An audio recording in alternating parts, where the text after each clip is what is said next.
कार्यक्रम में जो हमारी आध्यात्मिक वार्तामाला क्रम की श्रृंखला चल रही है, इसमें हमारे बीच में पधारे हुए सभी सम्माननीय वक्ताओं का और सभी श्रोताओं का हृदय से स्वागत करता हूं।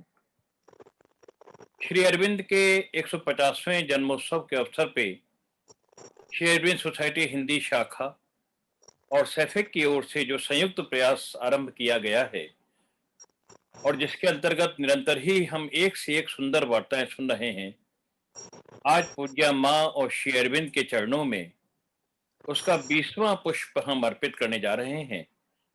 और आज के हमारे मुख्य वार्ताकार हैं श्री महेश बैरागी जी। माननीय मनोज भैया के नेतृत्व में ये जो बहुत सुंदर वार्तामाला श्रृंखला आरंभ हुई है आध्यात्म के संवाद नाम से, निश्चित रूप से दिन पर दिन इसका महत्व, इसकी प्रखरता और इसकी जो श्री अरविंद के 150वें जन्मोत्सव के अवसर पे कोरोना काल में भी हम किस तरह से अपनी चेतना को बनाए रखें, माँ और श्री अरविंद के भक्त शिष्य सब जुड़े रहें, आपस में अपनी चेतना की ऊंचाइयों को उठाई बनाए रखें, इसके लिए सतत प्रवाह के रूप में ये वार्तामाला श्रृंखला कार्य कर रही है। और सोने में सुहागा ये हुआ कि हमारे बीच में कुछ समय पूर्व जब दिल्ली शाखा भी हमारे साथ जुड़ गई है, तो हमारे सदस्यों की संख्या भी जुड़ी है और हमको उनको भी सुनने का सौभाग्य प्राप्त हो रहा है। तो इससे पूर्व कि हम अपनी वार्तामाला क्रम शुरू करें, मैं सबसे पहले हमारी मोनिका जी जो संचालिका है उनसे सादर अनुरोध करूंगा कि हम ध्यान का संगीत कृपया आप चलाएं, ताकि हम सब मात्र ध्यान के द्वारा अपनी चेतना का आरोहण कर सकें, माँ के चरणों में अपना वंदन कर सकें। मात्र जी ध्यान। सर। ॐ नमो भगवते श्रीअरविन्दाय भगवते श्रीअरविन्दाय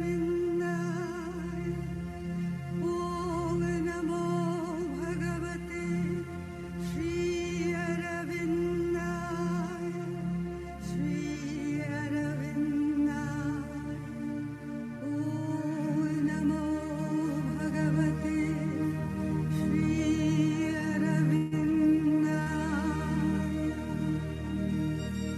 वन्दे देवामुपतिं वन्दे सुरगुरुं वन्दे भक्तजनश्रयं च वरदं वन्दे श्री भगविन्दम्। ॐ देवेन्द्र मौलिमन्दारमकरन्दकणारुणः विघ्नं हरन्तु मीराचरणम्बुजरे नमः। शरणं शरणं मीराशरणं शरणं शरणं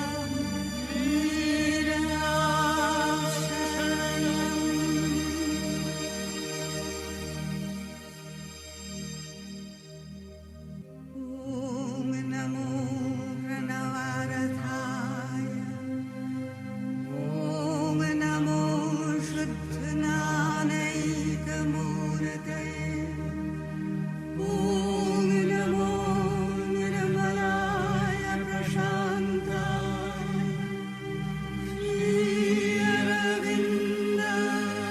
नमः। श्रीअरविन्दाय नमः। श्रीअरविन्दाय नमः।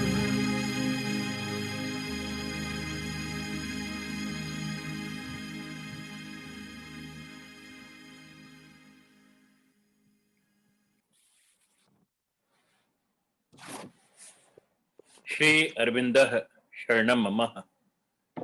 निरंतर ये कामना, ये प्रार्थना, ये अभीप्सा, सतत अभीप्सा हम सबके हृदय में रहती है, जो जिनको सौभाग्य मिला माँ और श्री अरविंद को इस युग में जानने का। इससे पूर्व के हमारे बीच में जो हमारे आज के मुख्य वक्ता हैं, वो मैं उनका परिचय दूं। सबसे पहले जो पारंपरिक रूप से जब वार्तामाला श्रृंखला शुरू हुई, तो ध्यान के बाद में प्रार्थना का क्रम बहुत आवश्यक है। सतत प्रार्थना, जैसा कि हमने कहा, माँ भगवती से, सर्वेश्वरी से, दिव्येश्वरी से। तो हमारे बीच में प्रोफेसर शीला नायक जी हैं। आप शेरविन सोसाइटी नौगांव शाखा से जुड़ी हुई वरिष्ठ साधिका हैं। मैं उनसे सादर अनुरोध करता हूं कि आज का इस वार्तामाला क्रम में वो प्रार्थना प्रस्तुत करने की कृपा करें। माननीय प्रोफेसर शीला नायक जी। जय श्री कृष्ण। जी, आवाज आ रही है मेरी? जी, आ रही है आपकी। 1 जनवरी 1914। हे समस्त वरदानों के परम वितरक, तुझे जो इस जीवन को शुद्ध, सुंदर और शुभ बनाकर उसे औचित्य प्रदान करता है, तुझे हे हमारी नियति के स्वामी, हमारी अभिप्साओं के लक्ष्य, इस नए वर्ष का पहला क्षण समर्पित था। मैं प्रगाढ़ भक्ति और असीम कृतज्ञता के साथ तेरी हितकारी भव्यताओं के आगे प्रणत हूँ। पृथ्वी की ओर से मैं तुझे अपने आप को प्रकट करने के लिए धन्यवाद देती हूँ। मैं उसकी ओर से तुझसे याचना करती हूँ कि तू अपने आप को प्रकाश और प्रेम की अबाध वृद्धि में अधिकाधिक अभिव्यक्त कर। हमारे विचारों, हमारे भावों और हमारे कर्मों का प्रभु सत्ता संपन्न स्वामी हो जा। तू ही हमारी सत्ता की यथार्थता, एकमात्र सदवस्तु है। तेरे बिना सब कुछ मिथ्या और भ्रम है, दुखपूर्ण अंधकार है। तेरे अंदर ही है जीवन, ज्योति और आनंद। तेरे ही अंदर है परम शांति। जय श्री। तेरे ही अंदर परम शांति और दिव्य आनंद है। हम माँ के द्वारा ही उद्भूत हैं और माँ के अंश के रूप में, उनकी लीला के रूप में ही निवास करते हैं, उसी आनंद धाम में रहते हैं। आज जबकि कोरोना काल है और इस कोरोना काल ने हमारे सामने अगर समस्याएं खड़ी की, चुनौतियां खड़ी करी, तो बहुत सारे नए मार्ग खोले हैं। बहुत सारी जीवन की कृत्रिमताएं जो हमारे जीवन का सामान्य अंग होती जा रही थी, जिस प्रकार से प्रकृति से हम दूर होते जा रहे थे, तो उसके लिए एक ऐलान बजना, एक संकेत मिलना, एक ईश्वरीय निर्देश मिलना, ईश्वरीय हस्तक्षेप मिलना बहुत आवश्यक हो गया था। और ये जो युग है, ये जो काल है, ये परिवर्तन का काल है, जैसा कि श्री अरविंद ने कहा है। तो प्रकृति परिवर्तन कर रही है और एक शुद्धिकरण की प्रक्रिया आरंभ हो गई है, चाहे वैयक्तिक रूप में हो, चाहे प्रकृति में और वैश्विक रूप में हो। तो वैश्विक, वैयक्तिक सभी स्तर पे एक शुद्धिकरण की प्रक्रिया आरंभ हो रही है ये। और इस समय के अंदर हम पुनः हैं, जबकि मैंने कहा कि हम जीवन की कृत्रिमताओं से इतना घिर गए थे कि हम अपने मूल को खो बैठे थे। तो इस समय याद आ रहा है हमको अपनी प्राकृतिक उपचार की चिकित्सा पद्धतियां, जिनके द्वारा वो अष्टांग योग, जिसके द्वारा कि हम अपने मन, प्राण और शरीर को सशक्त बना सकते थे और इस तरह की चुनौतियों का सामना कर सकते थे। ऐसा ही कार्य, ऐसा ही दिव्य कार्य कर रहे हैं हमारे बीच में माननीय श्री महेश बैरागी जी। आज जब हम उनकी वार्ता सुनने जा रहे हैं, तो मैं बधाई दूंगा माननीय मनोज भैया को कि बहुत ही सामायिक वार्ता है। आज हम सब नए विकल्पों की तलाश में हैं और ये जो परिवर्तन का युग है, ये जो संधि काल है, इसमें हम किस तरफ सही दिशा में बढ़े, अपने अपने को, मन, प्राण और शरीर को स्वस्थ रखने की दिशा में, इसके ऊपर बहुत बड़ा माँ के भक्त के द्वारा, जो माँ की चेतना से अभिभूत हो, उसके द्वारा ये सुनना बहुत ही सुंदर हम सबके लिए रहेगा। मैं माननीय महेश बैरागी जी का परिचय आपको अवश्य बता दूं।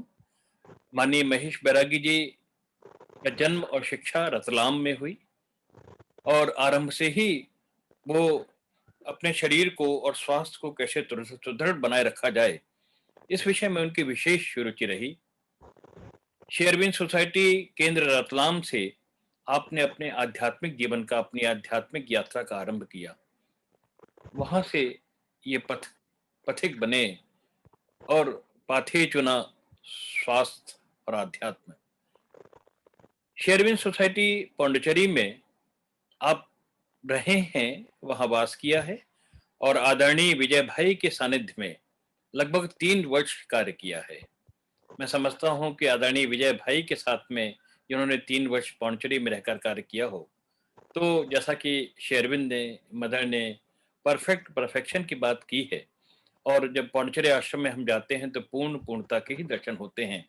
तो उनके चिंतन में, उनके कर्म में कितनी पूर्णता उपस्थित होगी, ये सब हम समझ सकते हैं।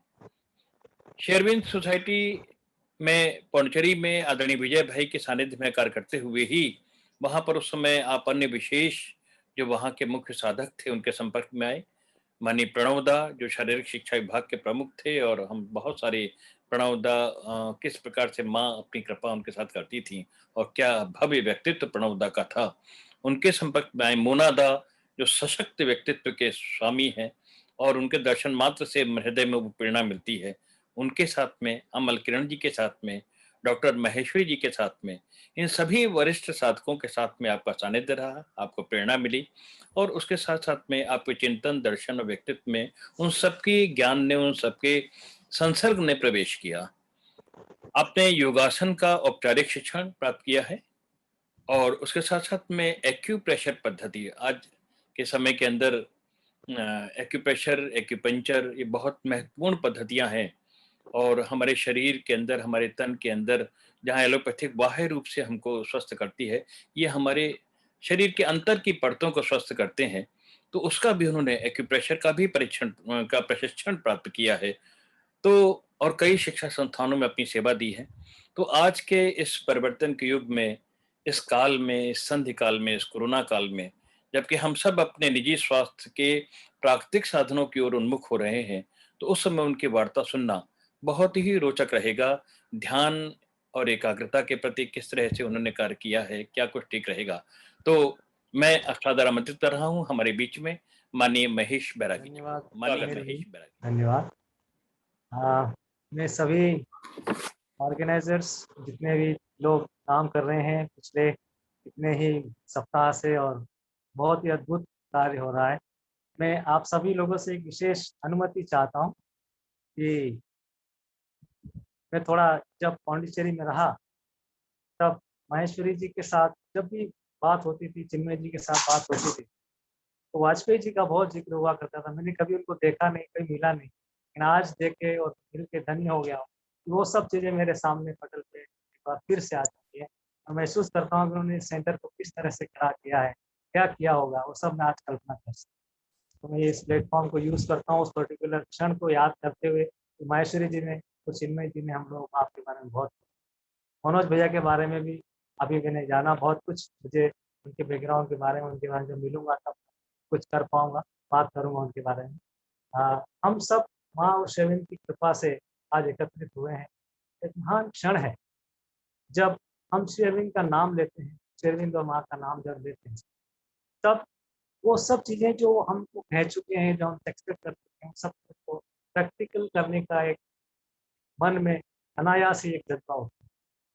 तो 150वें जन्मोत्सव के उपलक्ष्य में हम सब एकत्रित हैं, हम सब एक संवाद की दिशा में चल रहे हैं। जो मोस्ट डिफिकल्ट टास्क होता है, स्पेशली बीइंग ए टीचर, मैं महसूस करता हूँ इस लर्निंग और माँ की जो चीज़ें हैं उनको मेंटल लेवल पे और फिजिकल लेवल पे कैसे समझना और इम्प्लीमेंट करना। बहुत आसान होता है समझ लेना अपने आप में, और जो कच्चा पक्का इम्प्लीमेंट कर सके करते, लेकिन स्टूडेंट्स के लेवल पे, लोगों के लेवल पे किस तरह से उसको सिंप्लीफाई करके उस तरह की चीज़ों को इम्प्लीमेंट करना वो कठिन होता है। मैंने कोशिश की, कभी रितम दीदी का मेरे पास फोन आया, उन्होंने कहा कि ऐसा ऐसा है, है। और अनिल जी ने जो मेरा बैकग्राउंड बताया है, एक बहुत सूक्ष्म रूप से पीछे चले आ रहा है, बहुत कुछ ज़्यादा मैं कॉन्शियस कर नहीं पाया, लेकिन मैं कोशिश करूँगा जो कुछ पॉइंट्स रख सकूँ, जो कुछ हम बात कर सकें और काम अच्छे से अच्छा क्या किया जा सके।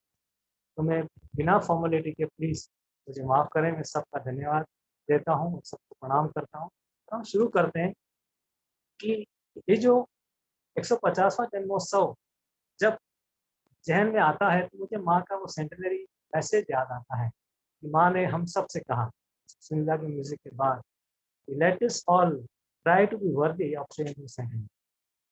Late us all try to be worthy, mother is telling first thing centenary. आज से 50 साल पहले माँ ने हमसे कहा है कि हम शेरविंदो के कार्य के लिए योग्य बने, हम सब बने। ये कितनी बड़ी चीज है। Mother also telling that let us all prepare. माँ खुद उसमें इन्वॉल्व है। हम सोच सकते हैं कितना बड़ा मिशन, कितना बड़ा काम हम सब लोगों के लिए उन्होंने रखा है।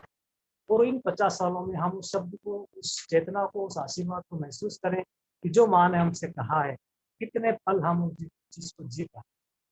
हम कोशिश करें कि जो हमारी आज अवस्था है, ऐसा कहते हैं कि प्रारब्ध हमारा साथ चलता है।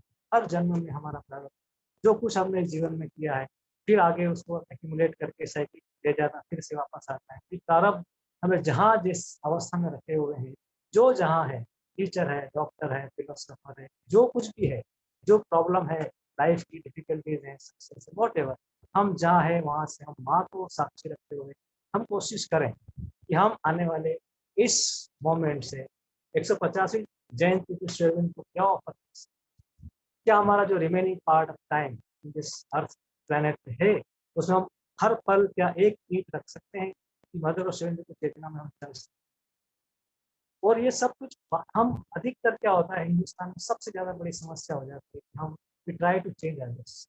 हम कोशिश करते हैं वो ऐसा नहीं करता, वो ऐसा नहीं करता, वो ऐसा बोलता, नहीं क्या कर सकते। That's why mother said let us all like. हम सबको हमारी हमारी चेतना में हमको प्रयास करना है कि हम शेरविन को के कार्य तैयार वर्दी। एक बार चंपक लाल जी ने पूछा माँ से, मदर शेरविन के रूम में जाने के लिए बहुत से लोग आता है, कार्ड हम लोग भी जाते हैं, बर्थडे कार्ड, किसी का मैरिज एनिवर्सरी, किसी का क्या है, तो सबको वो अलाउ करते हैं।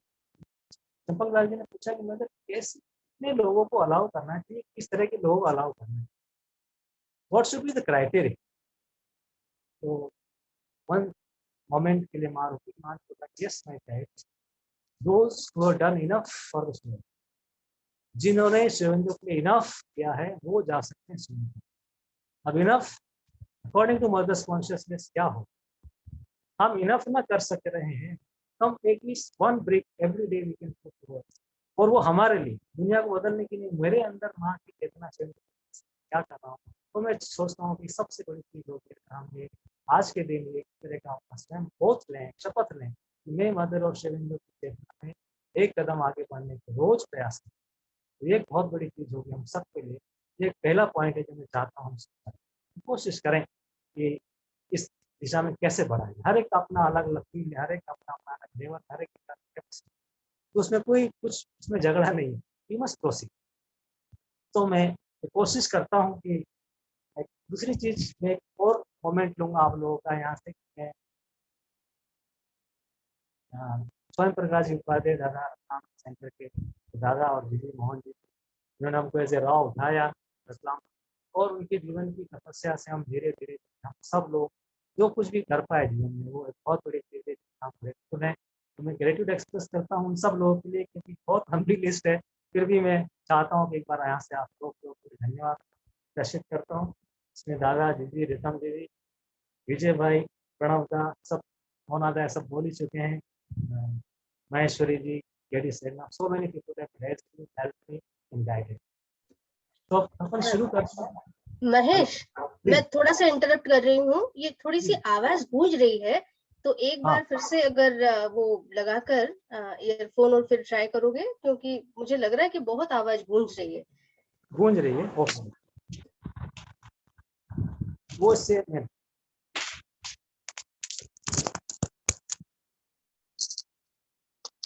Try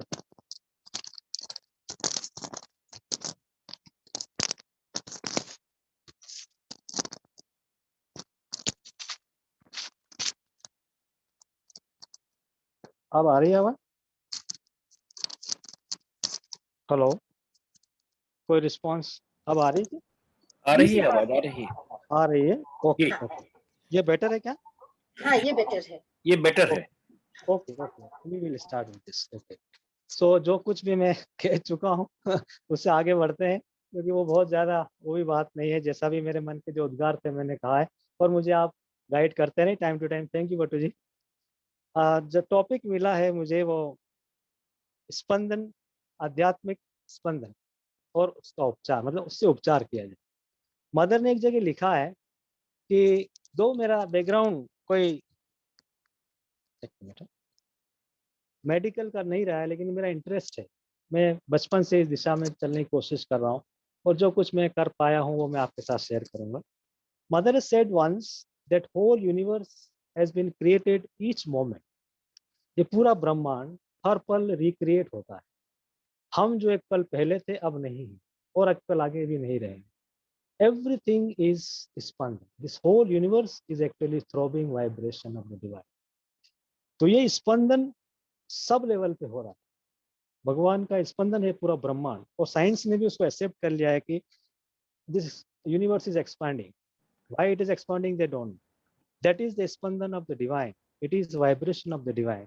it is a creation through the span। So whatever existence we see, in one more quotation mother has said that everything is divine in essence। हम जो कुछ देखते हैं वो सब कुछ डिवाइन है, but in essence not in reality. हमको रियलिटी जानना होगी कि रियलिटी में क्या है, हम क्या हैं, आज हमारा पेडेस्टल क्या है, हमारी अवस्था क्या है, और हम किस तरह से इस रियलिटी को एक्सेप्ट करते हुए आगे बढ़ सकते हैं।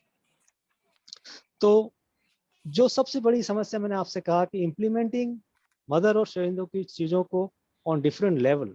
आप कोई भी स्टेप उठाइए, mother use to give the name of spiritual flowers, stone, so many things, and she use to just hold in hand and concentrate for few seconds and tell कि ये क्या चीज़ है। तो माँ उसके स्पंदन से आत्मसात करती थी कि वो क्या वाइब्रेट हो रहा है उसके अंदर, what divine is expecting from it, and then she is answering about, telling about to us, to our mind. So जब ये स्पंदन है तो हमारा भी स्पंदन है, इस संसार में हर एक चीज का एग्जिस्टेंस का स्पंदन है। How to implement on 4 layers we are having, physical, mental, vital and spiritual, major 4 layers। This 4 layers को समझने के लिए बहुत जद्दोजहद करनी पड़ती है, हमारी समझ में नहीं आता है स्पेशली कि क्या है। उसके लिए हमारे विजय भाई ने बहुत सारी चीजें हमको सिखाई हैं। उसमें उन्होंने एक बहुत पहले एक स्टोरी बताई थी कि how to bifurcate this 4 things and how to implement whatever we know। So I would like to share that story that will help us to bifurcate these levels actually। Story ऐसी है कि एक south India में कोई एक sculpture है, शिल्पकार है, वो विष्णु की मूर्तियां बनाने के लिए बहुत फेमस है। तो एक वहाँ के राजा ने एक बार उनसे क्या कहा कि भाई एक विष्णु का मूर्ति बनानी, टेम्पल बनाना है, आप मूर्तिकार हैं, मूर्ति बनाइए, और बहुत अच्छी मूर्ति बननी चाहिए ताकि हमारा राज्य में सम्मान बढ़े और हमारा काम, प्रजा को उसको फायदा मिले। तो उन्होंने, शिल्पकार ने मूर्ति बनाई विष्णु की, क्योंकि वो भी डिवोटी थे विष्णु के, तो बहुत अच्छी मूर्ति बनाई। जब प्राण प्रतिष्ठा होती है तो सबसे आखिर में आंखें लगाई जाती है प्राण प्रतिष्ठा के प्रोसेस में। तो जब उनकी आंखें लगाई गई तो बहुत ओज और बहुत उनकी वाइब्रेशन और बहुत लोगों को डिविनिटी प्रकट हुई और बहुत फेमस हो गया मंदिर की, बहुत अच्छा मंदिर बना, बहुत बहुत दूर दूर तक उसका नाम हो गया। फिर कुछ समय बीता और हेलो, हाँ जी, फिर कुछ समय बीता और एक राजा उधर से निकल रहे थे और शाम के समय वो शिल्पकार के यहाँ रुक गए। अंधेरा हो गया था कि मैं रुक सकता हूँ आपके पास? बोला हाँ रुके। वो शिल्पकार से पूछा कि भाई मैं एक मंदिर बनाना चाहता हूँ, एक शिल्पकार की खोज में हूँ, कोई मुझे चाहिए विष्णु का, अगर कोई शिल्पकार मिल जाए बताएं। बोले मैं खुद ही बनाता हूँ, आप चाहें तो मैं चल सकता हूँ। बोला अच्छा वही शिल्पकार हैं जिन्होंने मंदिर बनाया? बोला हाँ, चलिए आप हमारे राज्य में चलो। वो राजा उनको उसके राज्य में ले जाते हैं, फिर से वो विष्णु की मूर्ति बनाते हैं, बहुत प्रयास करते हैं, बहुत अपना इम्प्लीमेंट करते हैं सब लेवल से।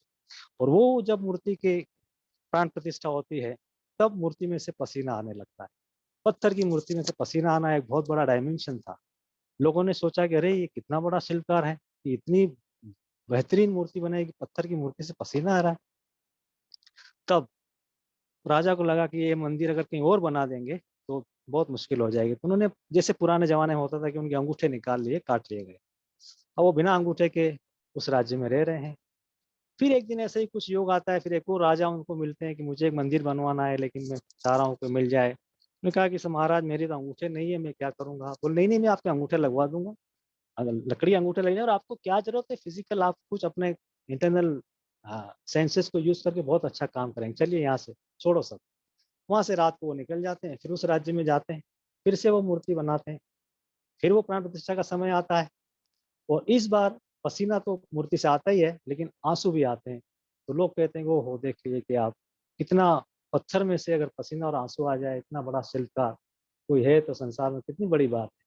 तो फिर उस राजा का भी बहुत सम्मान, उसको भी लगा कि अब फिर से अगर ये मूर्ति बना दी इसने, तो फिर मेरा भी वापस कम हो जाएगा। तो उन्होंने उनकी आंखें भी निकाल ली। अब पहले अंगूठे नहीं थे, अब आंखें भी नहीं। फिर वो बहुत उदास हो जाते हैं, अपने बच्चे के साथ बाहर गाँव में रहते हैं और कोशिश करते हैं जो कुछ होता है। फिर ऐसा ही एक मौका आता है, एक राजा फिर से उनको मिलता है और फिर वो कहता है कि भाई आपको ही बनाना है, चाहे आँखें हैं, चाहे नहीं है, अंगूठा है, चाहे नहीं, आपको ही करना है, क्योंकि आपने जो कुछ किया है ये मेरे जीवन का सबसे बड़ा चीज़ है। उनको वहाँ से फिर ले जाते हैं और फिर से उनकी प्राण प्रतिष्ठा होती है जब विष्णु की, तब उनके शरीर से पसीना आता है, आँसू निकलते हैं, खून के आँसू निकलते हैं इस बार। और ये देखा गया कि जब खून के आँसू आ रहे हैं, तब वो उस शिल्पकार के अंगूठा भी ठीक हो गया है और खून के आँसू से उनकी आँखें भी ठीक हो गई। तो देखिए कि ये लेयर्स हैं, हम जो एक्ट कर रहे हैं, ये एक सिंबॉलिक रिप्रेजेंटेशन है। जब हमारा जो लेवल है पेडेस्टल, हम किस पेडेस्टल से काम कर रहे हैं।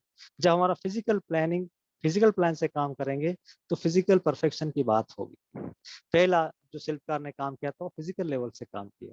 तो हम जब फिजिकल, जो संसार में फिजिकलिटी की रिलेशनशिप है, वर्क है, परफेक्शन है, on physical level, then physical level तक ही वो चीज सीमित रहेगी। जब हम थोड़ा सा उसमें मेंटल लेवल ऑल्सो इंक्लूड करेंगे, थोड़ा सा और परफेक्शन आएगा, थोड़ा और रिफाइनमेंट आएगा, वाइटल के साथ और ज्यादा रिफाइनमेंट आएगा, कंप्लीट रिफाइनमेंट आएगा जब हमारा साइकिक उसके साथ जुड़ेगा। वो लास्ट है, उसको किसी भी एक्सटर्नल एजेंसी की जरूरत नहीं है। साइकिक एक बार आपने टच कर लिया, then it will become a bridge between the internal action consciousness. एक बार चंपकलाल जी ने पूछा था माँ से कि mother, when people come to you, आप कैसे शिक्षित करते हैं, आप कैसे उसको दीक्षा देते हैं। कि हमारे यहाँ तो कोई ऐसा सिस्टम नहीं है कि हम दीक्षा दें, मंत्र करें, जाप करें। तो माँ ने कहा कि my child, I bridge between the external consciousness and internal consciousness. I make a bridge between these two things, and then I try to establish this. Then I leave that person, then have communication so that it can grow and improve. तो ये हमारा काम है कि हम हमारे all levels हमारे पास, physical भी है, मेंटल भी, वाइटल भी, साइकिक, जो कुछ भी जितना भी है, इसका ब्रिज बना के हम कैसे इम्प्लीमेंट करें। हम डॉक्टर हैं तो हम टीचर हैं तो हम पेरेंट्स हैं तो हम फ्रेंड है, जो भी है, हमारे सारे चीजें एक साथ हम किस तरह से इम्प्लीमेंट करें, ये हमारा काम। तो पहला काम है कि हम सेंटेनरी के लिए हम अपने आप को वर्दी बनाए, जो भी सिंसियरिटी के साथ, without any hypocrisy, without any show off और प्रिटेंशन, जैसे हैं हम वहाँ से माँ की गोद में, माँ की तरफ चलें। दूसरी चीज है कि हमारा जो एग्जिस्टेंस आज है, जो हमारा बैकग्राउंड है, हमारे पेरेंटिंग है, हमारे जो कुछ भी आसपास के लोग हैं, हमको सपोर्ट करते हैं, टांग खींचते हैं, जो कुछ भी करते हैं, हम उनको लेके कैसे अगला स्टेप ले सकते हैं, हम उनके साथ कैसे जुड़ सकते हैं, physical, mental, vital and psychic level, जो जो हमारी अवस्था है। सेकंड चीज है जो मैं सोचता हूँ होना चाहिए, हमको करना चाहिए।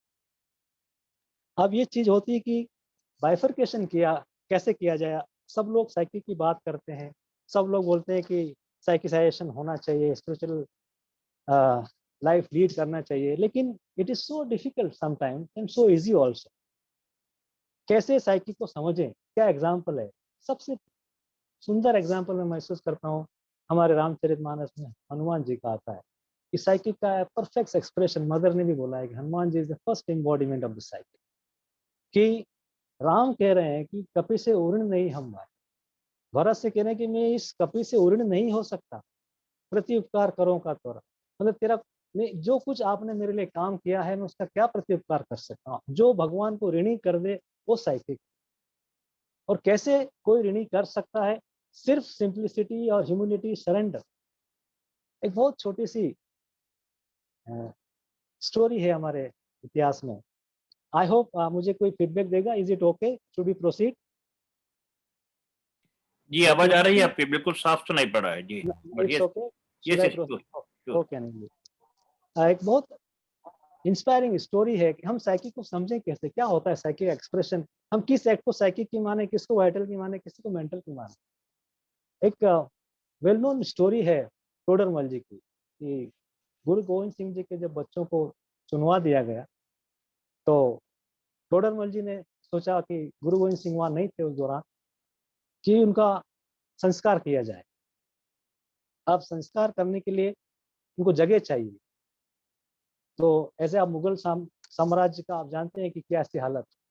तो Toramal ji was only one person who told Mughal शासक दैट एम्परर दैट आप मुझे जमीन इस पर्टिकुलर जगह पर जमीन चाहिए ताकि मैं उनका संस्कार कर सकूं।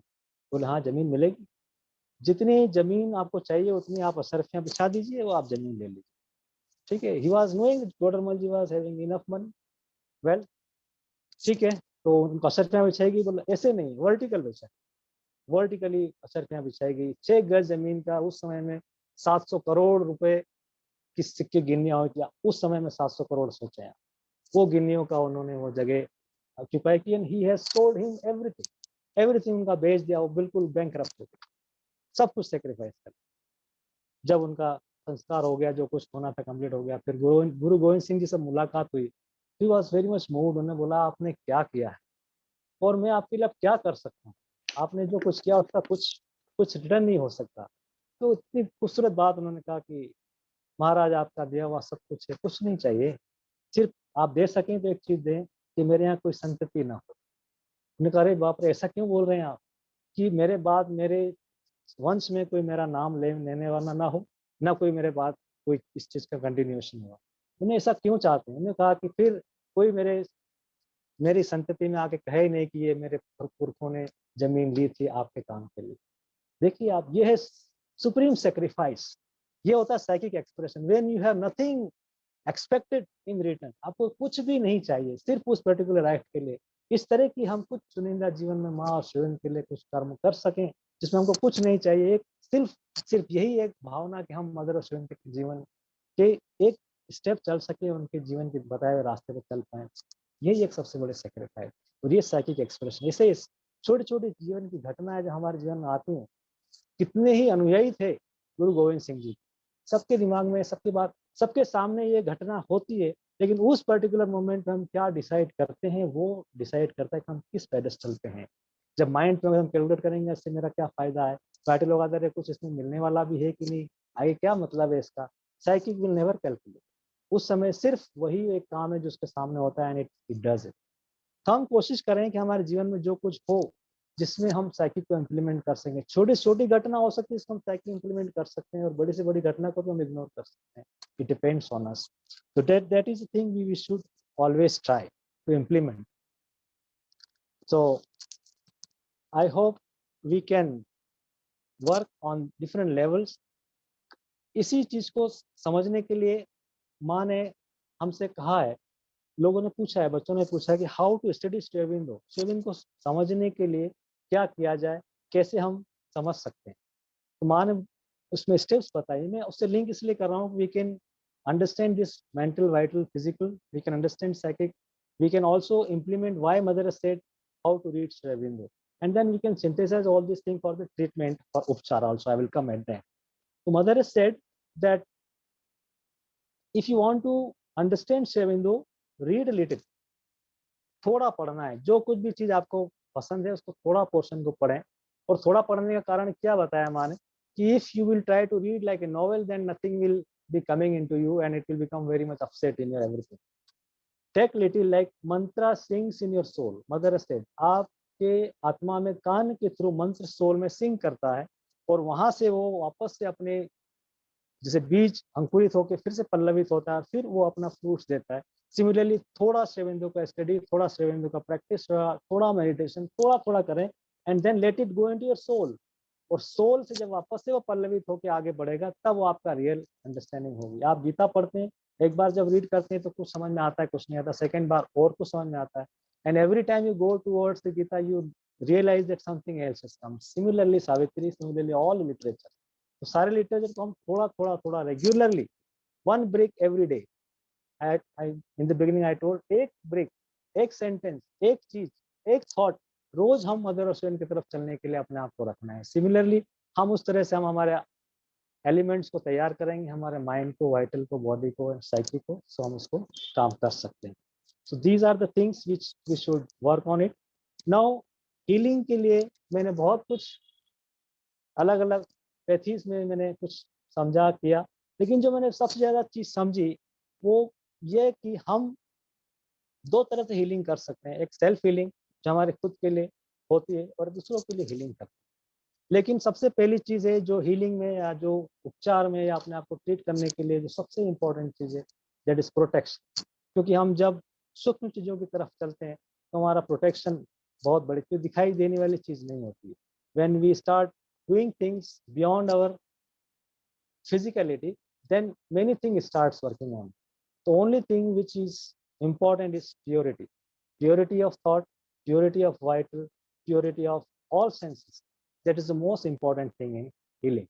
If purity के साथ if we will give suggestion, suppose if you are having headache, if you are having any problem, you lie down and give suggestion to your body on physical level, it will miraculously work.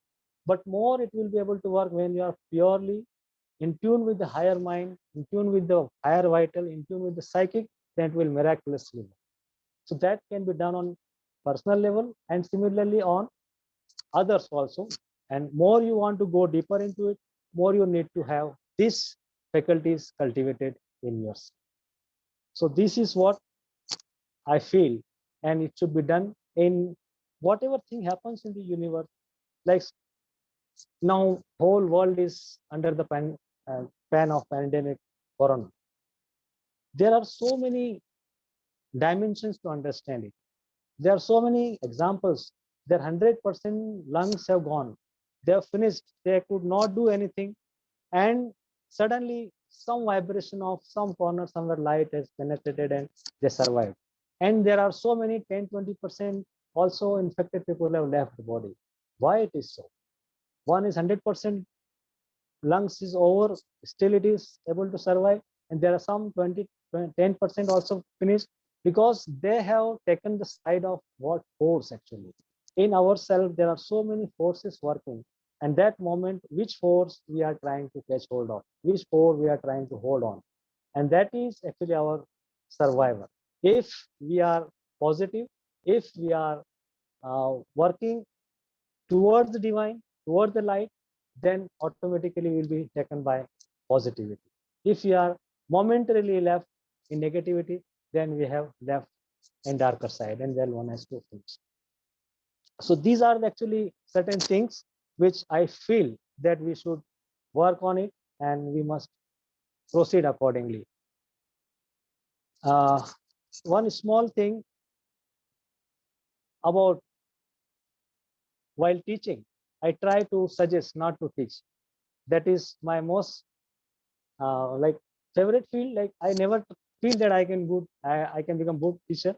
I try to always give a suggestion to the students, and then they should proceed. That is why my way of teaching. So today I try to give suggestions to you, and now up to you that how you should proceed, how you can take up your things, how we can implement with Mother and Sri Aurobindo, how we can work step by step and proceed and find out our faculties. So anything else from my side you want, or Anil भैया? बहुत सुंदर भैया। जी महेश जी, बहुत सुंदर। अभी आपने बहुत संक्षेप में और बहुत सुंदर गागर में सागर भरते हुए और बड़ी सुंदर, बड़ी भावपूर्ण दो कहानियों को सुनाते हुए कितना सुंदर, कितना भावपूर्ण जो मूर्ति का आपने वर्णन किया। जी मेरा हमारे बीच में जितने भी हमारे माननीय श्रोता हैं उनसे अनुरोध है कि वो कोई प्रश्न अगर माननीय बैरागी जी से पूछना चाहें, आध्यात्मिक स्पंदन और उपचार के बारे में जो कुछ उन्होंने बताया है, तो कृपया वे अपनी जिज्ञासा व्यक्त कर सकते हैं, अपना माइक अनम्यूट करके और प्रश्न पूछ सकते हैं माननीय बैरागी जी से।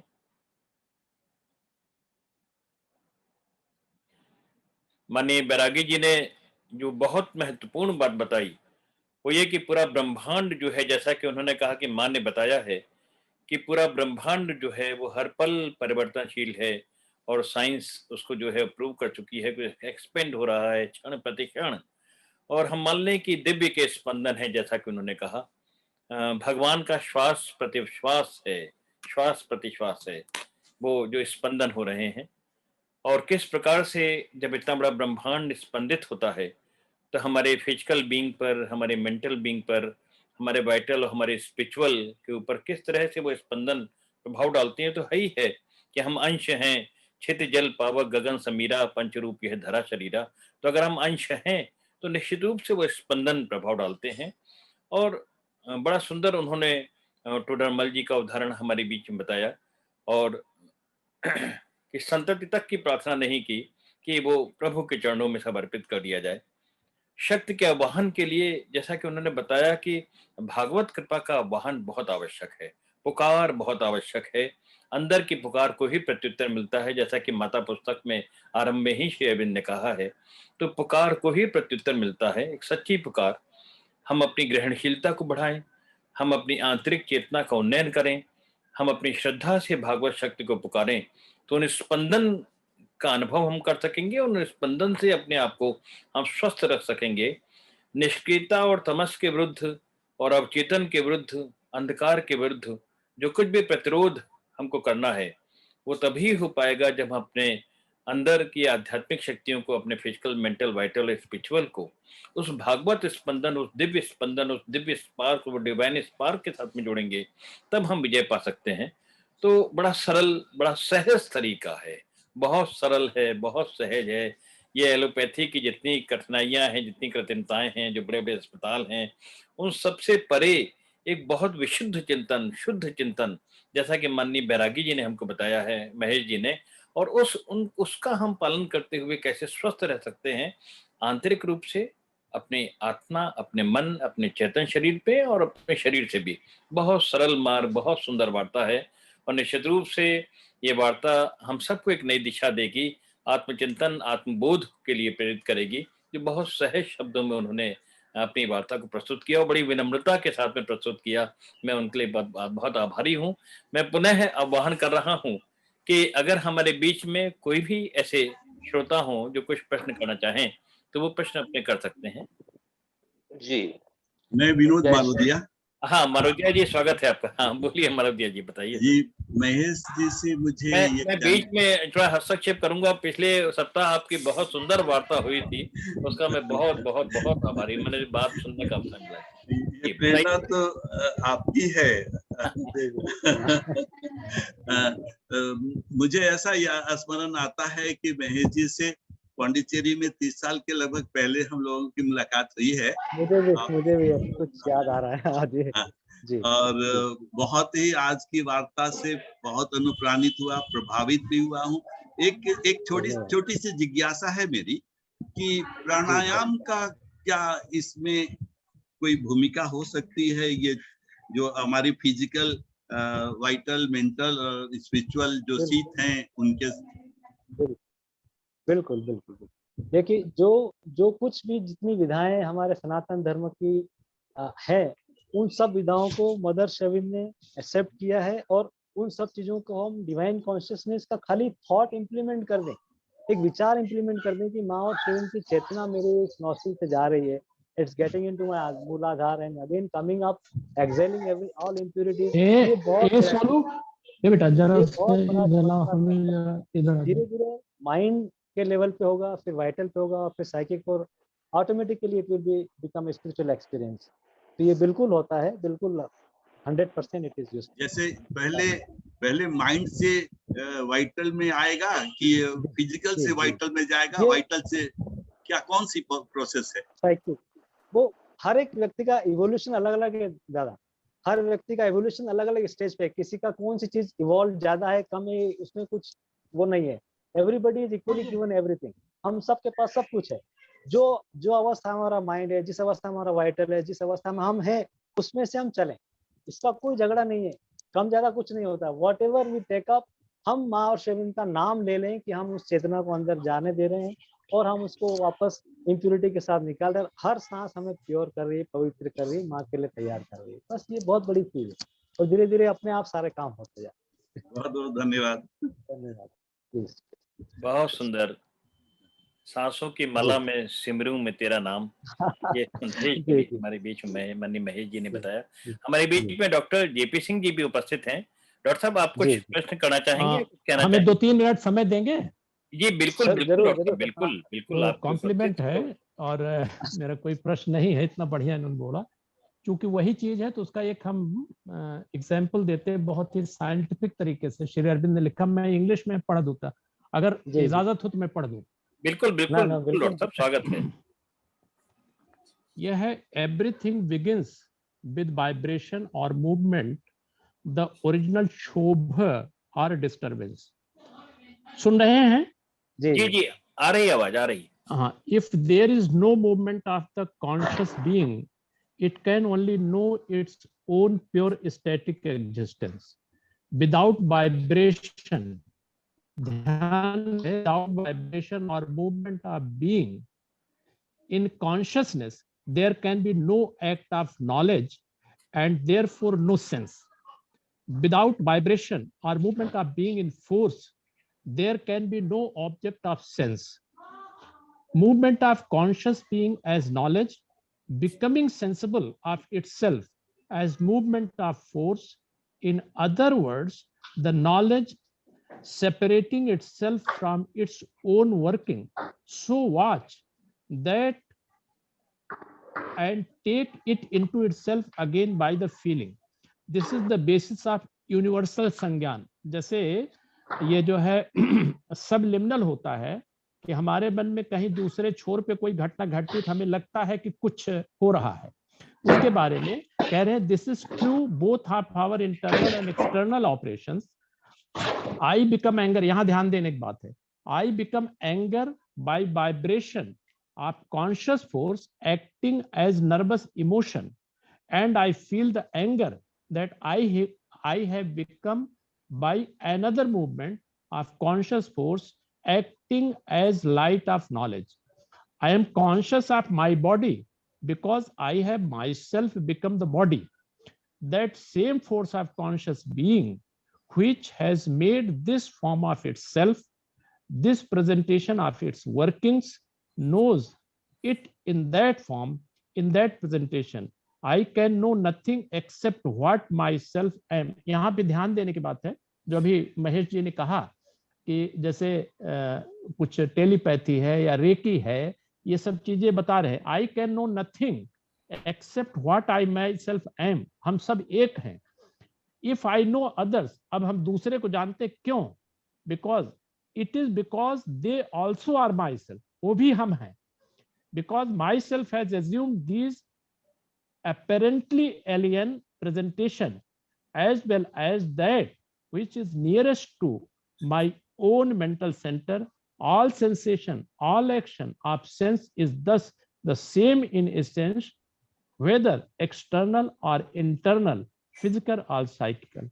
ये जो है चीज उन्होंने दी है, ये हमको बहुत अच्छी लगी, बड़ी साइंटिफिक लगी कि हम आपसे जुड़ते हैं, जी जुड़े हुए हैं एक सूत्र से, तभी जी ये सब चीजें जो डॉक्टर साहब बता रहे हैं, महेश जी बता रहे हैं, ये सब संभव हो पाता है। बिल्कुल मदर जो कहती थी, वो देखती थी, चूंकि चेतना की उस ऊंचाई पे थी, वहां से वो देख लेती थी।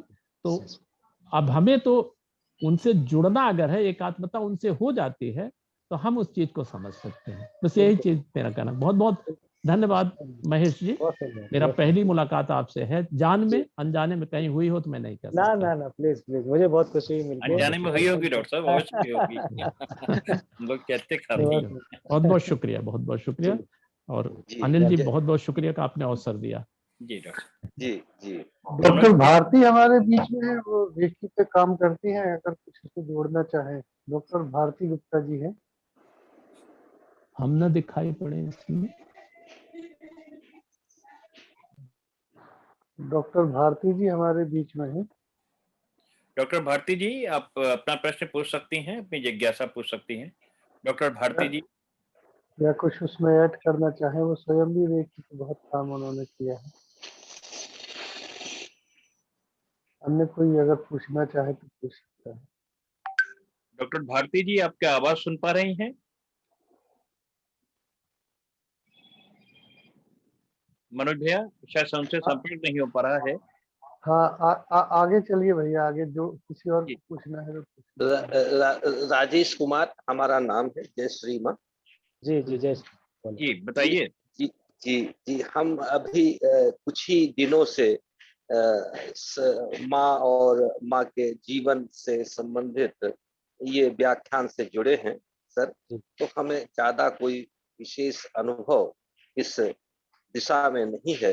एक एज ए लेमैन हमारा एक बहुत साधारण सी जिज्ञासा है सर, कि जी जो ये आध्यात्मिक स्पंदन है, जी ये जो अरविंदो के जो साहित्य है या जो आप लोगों से सुनते आते हैं, इसके अतिरिक्त जो हिंदू धर्म ग्रंथों से हमें ज्ञान प्राप्त हुआ है, उससे ये कहा गया है कि ईश्वर स्वयं चयन करता है और चयन करने के बाद उसको वो आध्यात्मिक स्पंदन की शक्ति देता है। हर व्यक्ति को वो नहीं देता है। जी और हमने भी ये अनुभव किया अपने जीवन में सर, जिस दिन हमने ये संकल्प किया कि हम जी किसी प्रकार के किसी व्यक्ति के प्रति द्वेष या कोई घृणा का भाव नहीं रखेंगे, जो जी व्यक्ति हमारे साथ कुछ गलत कर भी रहा है, जी तो शाम होते होते हमारे पास उसके विपरीत तमाम ईर्षा, द्वेष और उसके भाव सब इकट्ठा होकर हमारे ऊपर तुरंत आक्रमण करते हैं। जी तो जी जैसे कोई हम भूमि तैयार करते हैं, जी वैसे ही उस भूमि को उलटने की सारी शक्तियां आ जाने पर हम घबरा जाते हैं और बिल्कुल हमें ये लगता है सर कि न हमसे हो ना पाएगा, ये बहुत बड़ा काम है, हमसे तो नहीं हो पाएगा, क्योंकि नहीं नहीं ईश्वर हमें वो आदेश नहीं दिया, या हमारी वो भूमि नहीं है, या वो हमारे नहीं संस्कार नहीं है पिछले नहीं जन्म के। तो हम नहीं बार बार इससे दुखी होकर के फिर अपने उस पुराने नहीं। उसमें चले जाते हैं। तो सबसे पहली चीज मैं आपसे कहूँ कि आपने माँ को माँ कहकर उनके क्षेत्र में पांव रख दिया है, तो सारी कितनी भी विरोधी शक्तियां हो, कितना भी निगेटिव फोर्स हो, वो उनके सामने कुछ भी नहीं है। अच्छा। माँ ने लिखा है कि गिरना बड़ी बात नहीं है मेरे बच्चे, you should not remain in the dust. हमको धूल में पड़े नहीं रहना, हम धूल झाड़ें फिर आगे बढ़ें। गिरेंगे 1000 बार माँ हमें साफ करेंगी, 1000 बार माँ हमें पवित्र करेंगी, 1000 बार हमें माफ करेंगी माँ, जी इफ इट इज रिक्वायर्ड। तो ये चीज आप कभी नहीं सोचा हम नहीं कर सकते, ये आज के बाद कभी भी नहीं कहेंगे आप। जी जी ठीक है, आपने भगवान को, माँ को, शिवलिंग को, जो भी आपके इष्ट देवता हैं मान लिया और उनके सामने अपना समर्पित कर दिया। विरोधी शक्तियां अपना काम करेंगी, वो उनका काम है, लेकिन हम उनको कुछ भी नहीं मानते। हम मानते हैं हमारे इष्ट को, हमारी माँ को, शिवलिंग को, जो हमारे इष्ट हैं जी उनको हमने समर्पण किया, और वो हजारों गुना, लाखों गुना इस फोर्स से बड़ी है। जी तो आपको शुभकामनाएं, आप बहुत अच्छे फील्ड में आए हैं और आप बहुत ऊंचाइयां पा सकेंगे, ये मैं देख पाता हूँ। मैं माँ से प्रार्थना करूंगा कि आपकी समस्याएं नष्ट हों और आप और अच्छी गति से माँ की चेतना में पाएं। अच्छा अच्छा, मोस्ट वेलकम। धन्यवाद, जय श्री। बहुत जय सुंदर समाधान माननीय महेश जी ने किया। माँ ने एक जगह कहा है कि जिन्होंने प्रभु को चुना है वो प्रभु के द्वारा पहले ही चुने जा चुके हैं, बिल्कुल तो कोई बिल्कुल प्रश्न ही नहीं पैदा होता कि अब कोई शंका रह जाए। और बिल्कुल अभिप्सा, त्याग और समर्पण, माता जी। पुस्तक बहुत सुंदर पुस्तक है, जी। छोटी सी पुस्तक है, लेकिन वो पूरे जीवन को बदल दे अगर माता पुस्तक को हम लोग पढ़ सकें। उसमें अभिप्सा, त्याग और समर्पण की बात की है, माननीय महेश जी ने भी बताया हमको। मैं माननीय मनोज भैया जो वाइस चेयरमैन हैं और भागीरथ हैं इस ये जो वार्तामाला श्रृंखला की गंगा बह रही है इसको लाने वाले, मैं उनसे साधारण अनुरोध करूंगा कि वो सबसे अंत में हम सबके लिए कोई अपने अपने भाव, अपने विचार व्यक्त करें। माननीय मनोज भैया। भैया भागीरथ तो सब माँ की कृपा है। आपके शब्दों में मैं एकदम उलझ जाता हूँ। क्या सुंदर उन्होंने मंत्रमुग्ध करके बोला है। बहुत कृतज्ञता महेश जी। और अगर हम हमारी टीम के सदस्य के नाते अगर कोई व्यक्ति इतने अच्छे कार्यक्रम के लिए है तो वो रितम दीदी है। जी जी रितम दीदी ने से जब मैंने बताया कि, तो उन्होंने कहा कि नहीं महेश जी को वो स्पिरिचुअल हीलिंग के ऊपर अच्छा बोलते नहीं हैं वो और नहीं, वो सब उन लोगों की मेहनत है, सब उनकी बहुत ही मेहनत। डायरेक्ट और बहुत हृदय से बोला। तो मुझे ऐसा लगता है कि भागीरथ तो संकल्प तो माँ का है, हम सब लोग किंचित मात्र उनके सामने जो है कुछ कुछ अपने प्रयास में लगे रहते हैं। इसमें मेरा तो सोचना यही है कि जितना हम लोग श्रद्धावान रहेंगे, जितना अपने हृदय में माँ की चेतना को धारण करके काम करेंगे, तो ये एक कोरोना का कुछ भी संकट आएगा, ये तो इसकी एक ऐसा है जिसका प्रभाव बाहर बहुत दिखाई देता है। ऐसे पेंडेमिक तो साधना पथ पर आते हैं और जाते हैं, और बह वो जाते हैं जो भगवती की शरण में अच्छे से नहीं रहते हैं। और हम सब लोग तो कहाँ तक दिमाग से चलेंगे। वो जो ठाकुर रामकृष्ण परमहंस बोला करते थे कि हम लोग दिल्ली के बच्चे बन जाएं तो ज्यादा सुरक्षित है।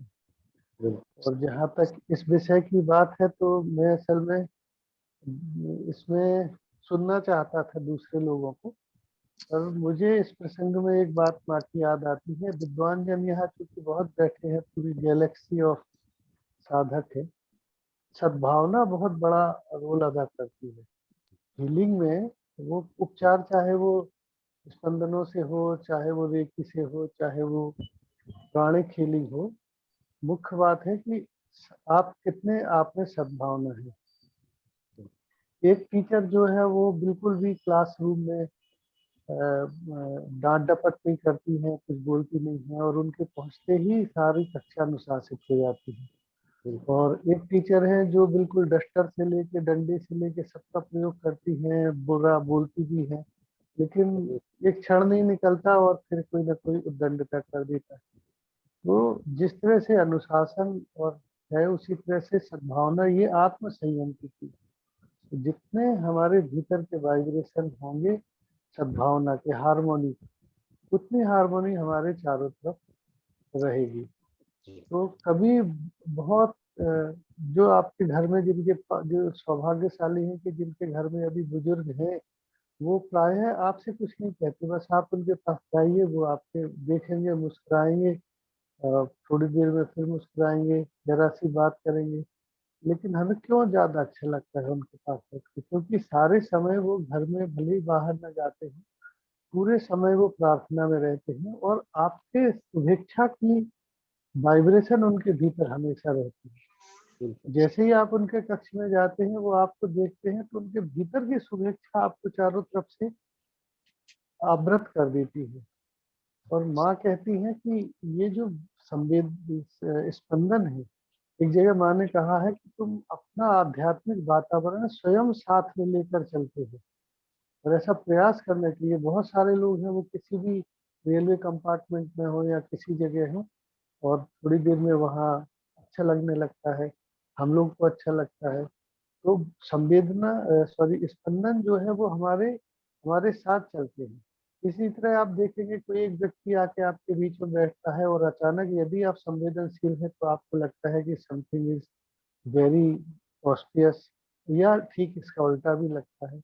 सो हम सब लोग जो श्री माता जी के बच्चे हैं, करने लायक काम यही है कि पूरे समय जिस तरीके से भी संभव हो, कांस्टेंट रिमेम्बरेंस जो है वो बहुत करती है, क्योंकि आप जिसके बारे में सोचते रहते हैं उसके वाइब्रेशन आपके भीतर, तो उसके स्पंदन, उसकी उपस्थिति आपके भीतर कहीं ना कहीं घनीभूत होने लगती है। तो जब ऐसा सिस्टम भगवान ने इनबिल्ट करके हम लोगों के भीतर भेजा है, तो फिर हम किसी और का स्मरण क्यों करें? साक्षात दिव्य माँ का ही स्मरण क्यों न करें? क्योंकि आखिर तो वो ही सबको लेके चलने वाली है, केवल स्वयं के लिए ही नहीं। और मैंने तो इस बात को बहुत संकोच के साथ कहता हूँ कि प्रयोग के तौर पर भी थोड़ा बहुत करके देखा है, और इसके अलावा शायद कुछ आता भी नहीं है। ऐसा समझ लीजिए कि जब जब कुछ होता है तो बस प्रार्थना होती है, किसी और के साथ होता है तो भी उसके तरफ से भी प्रार्थना, और अपने साथ होता है तो भी कि माँ रक्षा करो, माँ कृपा करो। तो शायद मुझे लगता है उसी से काम चल जाता है, उससे अलावा और क्या इसमें हो सकता है। हमारे बीच में डॉक्टर भारती गुप्ता जी अब आ गई हैं, तो मैं भारती गुप्ता जी को बोलूंगा कि यदि वो अपनी वीडियो ऑन कर सकती हैं तो बहुत अच्छा है। भारती जी, आप मेरी आवाज सुन रही हैं क्या? जी भाई साहब, नमस्ते। नमस्ते।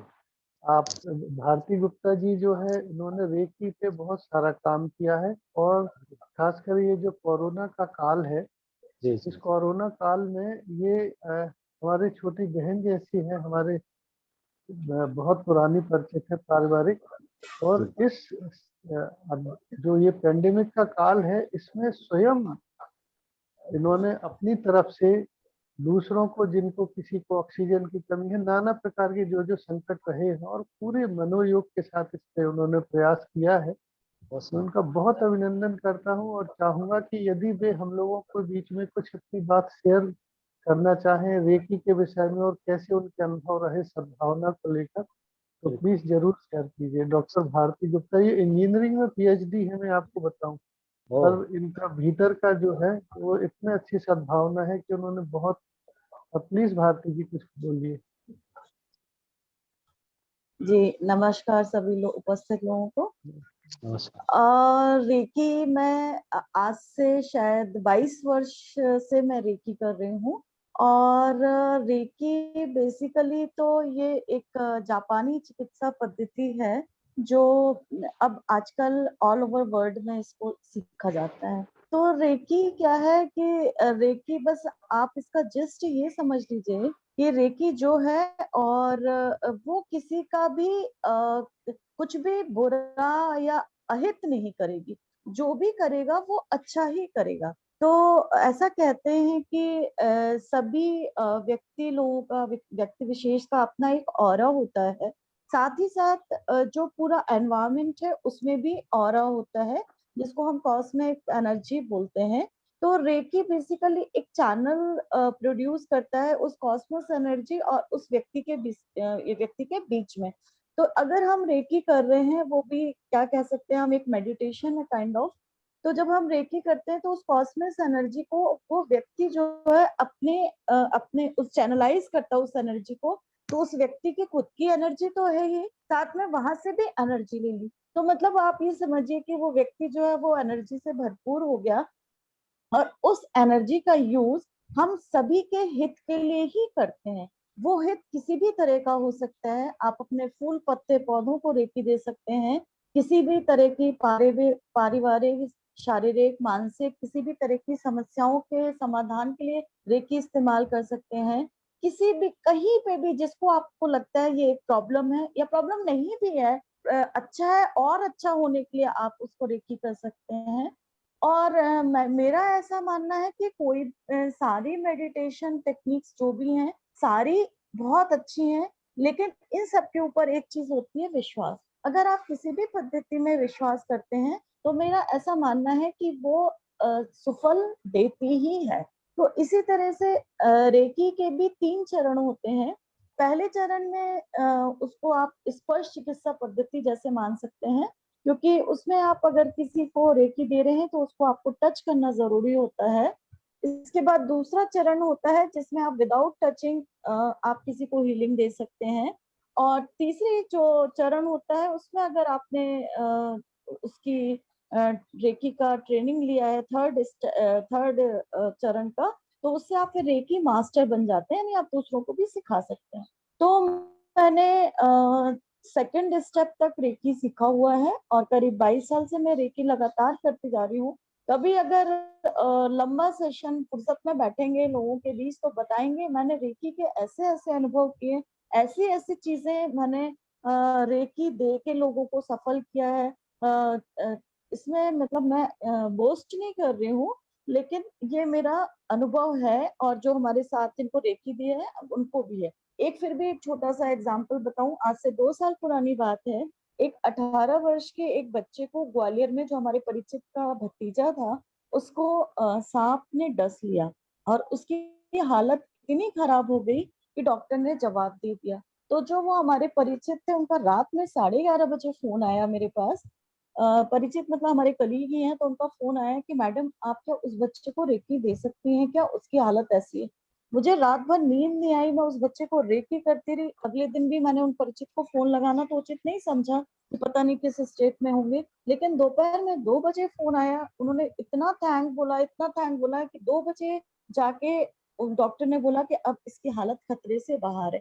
तो मेरी रेकी देने से या किसी की भी रेकी देने से वो रेकी उस बच्चे के लिए दवाई नहीं थी या किसी भी काम के लिए वो दवाई नहीं होती है, लेकिन किस तरह से बेटर हो रास्ते सूझते चले जाते हैं। भोपाल में रहती हूँ मैं, और कभी भी न्यू मार्केट जाओ या सिटी साइड जाओ तो एक प्रॉब्लम ये रहती है कि आपको कार की पार्किंग नहीं मिलेगी। मैं घर से निकलती हूँ बस रेकी करती हूँ, मुझे जाके पार्किंग के लिए परेशान ना होना पड़े। और मैं मार्केट पहुंच रही हूँ, मैं देख रही हूँ मेरे आंखों के सामने से एक कार जा रही है और मैं जाके अपनी कार वहां पार्क कर। तो मतलब इतनी छोटी चीजों के लिए भी रेकी वर्क करती है। एक बार मेरी बहुत सारी ज्वेलरी मेरी ही लापरवाही से कहीं गिर गई और करीब 1.5 दिन बाद वो जाके मिल गई। गिरी कहाँ, घर में नहीं, एक गार्डन में कहीं मैं बच्चों को लेके गई थी, वहां गिर गई मेरे पर्स से। और रेकी मैं करती रही और मैं सोचती रही क्या हुआ होगा क्या हुआ होगा, और वहां पे मुझे वहीं पड़ी मिल गई। ऐसे बहुत सारे मेरे पास एक्सपीरियंसेस हैं। तो फिलहाल तो रेकी के बारे में मैं यही कहना चाहूंगी कि सभी लोग सीखें, बहुत अच्छा है। पर कुछ भी करें, कुछ भी मेडिटेशन, कोई भी टेक्निक करें, सिर्फ और सिर्फ वो तभी काम करती है जब आपका उसके ऊपर विश्वास है। थैंक यू, तो थैंक मेरा यू इतना ही डॉक्टर कहना भारती, था। थैंक यू, बहुत अच्छा नमस्कार। Bharati, thank thank you. You. Anil भैया, अनिल जी। डॉक्टर भारती जी ने रेकी के संबंध में बताया, और जैसा कि हमारे समाज के माननीय मुख्य वक्ता माननीय महेश जी, जैसा हम जान चुके थे कि वो एक्यूप्रेशर और एक्यूपंक्चर के भी विशेषज्ञ हैं, लेकिन अब विस्तार से इस विषय के विस्तार की संभावना नहीं बची है क्योंकि समय लगभग समाप्त हो गया है। मनोज भैया, क्या हम कार्यक्रम अब समाप्त कर सकते हैं या? मुझे भैया एक कोटेशन मिला है, यदि आपकी आज्ञा हो तो मैं इसको पढ़ देता हूँ। हेलो। जी भैया। मुझे जी भैया, पढ़िए भैया। जो अभी हम लोग बात कर रहे हैं उससे रेलेवेंट एक जो है वो मुझे कोटेशन मिला है, तो मैं उसको पढ़ देता हूँ। होता जो जिनके विषय में आप सब लोग जानते हैं, तो होता ने होता जी ने एक बहुत सुंदर पुस्तक लिखी, मदर यू सेड सो, माँ तुमने ऐसा कहा। और इस पुस्तक में से ये है, मुझे लगता है हम सिर्फ ये पेंडेमिक के विषय में ना सोचें, जीवन की हर परिस्थिति में, और जिसके विषय में अभी जैसे डॉक्टर भारती ने बहुत सुंदर शब्दों में बोला, वो एक छोटा सा पैराग्राफ है, उसको हम लोग सुन लेते हैं फिर समाप्त करेंगे। सभी विरोधी शक्तियों और उनके सुझावों से छुटकारा पाने का सर्वोत्तम तरीका है कि खाते पीते सोते जागते तुम जो कुछ भी करो, सारे समय निरंतर भगवान का नाम लेते रहना। यह कहना, मैं बस भगवान को चाहता हूँ और कुछ नहीं चाहता। जब कभी तुम बीमार पड़ जाओ या कुछ गलत घट जाए, तो तुम्हें भगवान से यह प्रार्थना करनी चाहिए कि वे तुम्हारे रास्ते के उन सभी रोड़ों को हटा दें जो तुम्हें तुम्हारे लक्ष्य तक पहुंचने में बाधा दे रहे हैं। अगर तुम्हारी पुकार पर्याप्त रूप से सच्ची, निष्कपट हो, तो तुरंत सभी बाधाएं गायब हो जाएंगी। अगर तुम सतत रूप से प्रार्थना करने की आदत डाल लो, प्रार्थनाएं सच बन जाती हैं, क्योंकि सभी की हृदय गुफा में सदा ईश्वर वास करते हैं और वे हमेशा सभी सच्ची प्रार्थनाओं को सुनते हैं और सब कुछ देखते हैं। तो I think this is the gist of the सद्भावना का जो एटमॉस्फियर या रेकी होती है। So with this I want to conclude. आगे फिर अनिल भैया जो भी इसमें आगे भैया यहाँ पर एक छोटी सी बात मैं कहना चाहूंगी कि माँ ने जो आध्यात्मिक अर्थ दिए हैं, उसमें एक फूल को जो उन्होंने नाम दिया स्पिरिचुअल पावर ऑफ हीलिंग, और उसके साथ जो मैसेज माँ दे रही हैं वो है opening and receptivity to divine influence. और मुझे लगता है आज की वार्ता का सार यही था कि पूरी तरह से भगवान के जो प्रभाव है, भगवान की जो शक्ति है, उसको कार्य करने देने के लिए अपने आप को उसकी ओर उन्मिलित करना और उसे ग्रहण करना। बिल्कुल। मैं अभी अगर स्क्रीन शेयर कर सकती तो वो फूल दिखाती, जी मैं देखती हूँ अगर ये मैं कर सकूं। हाँ तो प्लीज और करें। जी जरूर। लेकिन मैं इसका चित्र यहाँ तो दिखा ही सकती हूँ। जी चित्र दिखाइए दीदी, चित्र दीदी, चित्र बीच में नहीं आ रहा है। जी हाँ भैया जी। एक book, very nice, spiritual healing, सही है। हाँ जी, बहुत सुंदर, बहुत सुंदर। जी जी थैंक यू, धन्यवाद। तो आज के इस आध्यात्मिक वार्तामाला क्रम आध्यात्मिक संवाद की इस 20वीं कड़ी में, इस 20वीं अर्पण में माने हमारे बीच में महेश जी ने बहुत सुंदर, बड़ी सरल, बड़े हृदय से बहुत सहज वार्ता दी। आनंद आ गया हम लोगों को, और कैसे जीवन में सरलता के अंदर कितनी सुंदरता दिव्यता होती है, इसका अनुभव हम कर सकते हैं जिस तरह से वार्ता प्रस्तुत कर रहे थे। तो मैं बहुत आभार व्यक्त करता हूँ अपने माननीय वक्ता और श्रोता जी का। और अब आइए हम सबसे अंत मुझे में तो पुनः अनिल जी मातृ मुझे तो रितम दीदी ने एक चस्का लगा दिया कि अब रितम दीदी ने जो आखिरी में एक झलक दिखाई है इतना सुंदर कार्यक्रम का प्रसाद स्वरूप, तो हम लोग क्यों ना उनसे सामूहिक रूप से निवेदन करें कि आगे जी। में जो है एक इसी के ऊपर पूरी श्रृंखला जो है जिसमें इस तरीके के पुष्प और उनके आध्यात्मिक अर्थ हैं और उसमें माँ की वाणी और रितम दीदी के स्वयं का जो कलात्मकता है और उनकी स्वयं की जो वाणी है उनका आना बोलना ही हमारे लिए एक बहुत बड़ी बात है। तो इस बहाने हमारा भी उनसे अनुरोध है कि वो जो आगे कभी तैयारी करके इसमें फूलों के आध्यात्मिक महत्व या कला और सौंदर्य की जो बाकी कड़ियां हैं उसके लिए अगर समय निकालेंगे तो हम लोग बहुत कृतार्थ होंगे।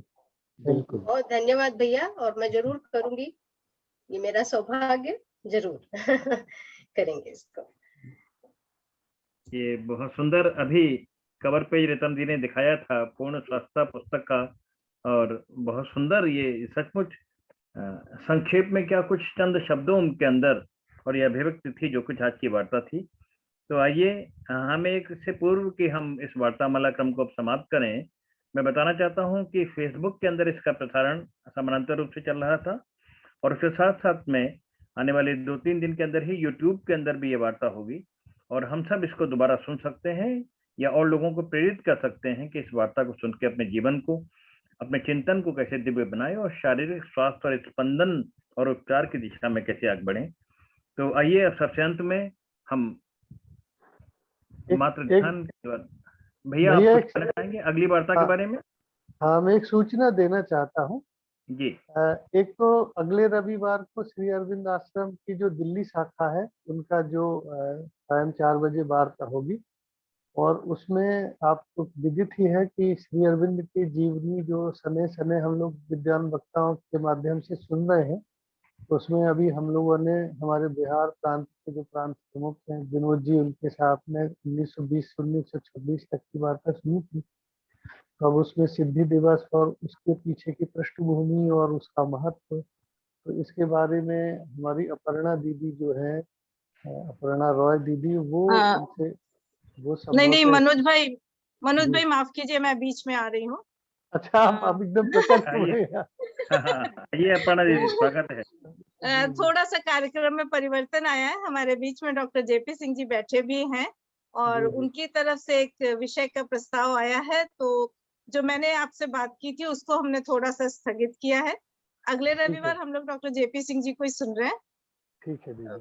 भैया का अपनी तरफ से एक आया था और वो बहुत अच्छा लगा मुझे और मैं वेट कर रही थी कि आप ये सूचना दें उसके पहले मैं बोलूं, पर आज का इतना अच्छा रहा, मैं थोड़ा जुड़ने में मुझे देरी हुई थी, कुछ काम आ गया था, लेकिन मैं चुप इसलिए थी कि मैं आनंद लेना चाह रही थी। सभी को मेरा बहुत नमस्कार और आज का आनंददायक ये जो रहा पूरा वार्ता का समय वो याद रहेगा। और महेश भाई जी आपसे भी मिलना है, फिर आपसे बात करनी है।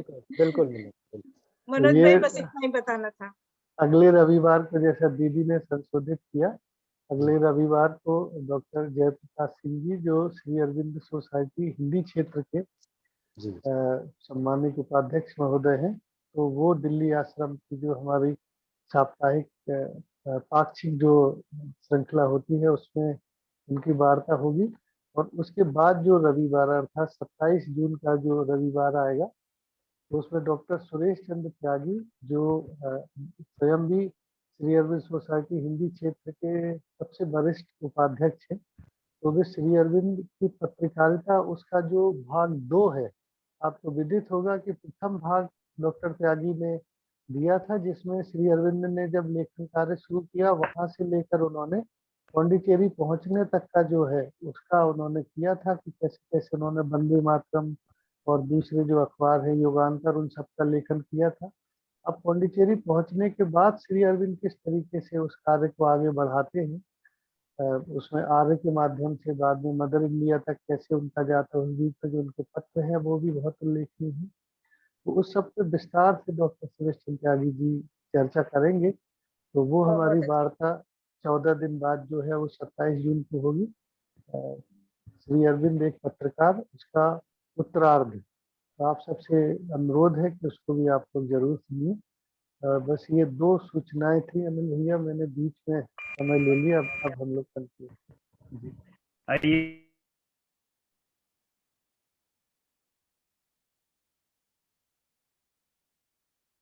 अनिल भैया आप अनम्यूट कीजिए अपने। हाँ।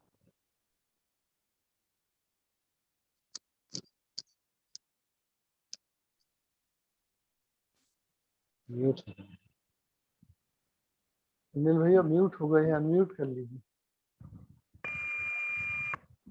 जी ठीक है। भैया अब मेरा ठीक कनेक्शन थोड़ा आउट हो गया हाँ था। नहीं तो ठीक है आइए भैया। अंत में हम पुनः मातृ ध्यान के द्वारा अपनी सत्ता को का समर्पण करें, वंदन करें माँ श्री अरविंद के चरणों में। तो मोनिका जी कृपया मातृ ध्यान के लिए संगीत बजाने की कृपा करें। जी सर।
पुनः सभी को हार्दिक आभार, धन्यवाद।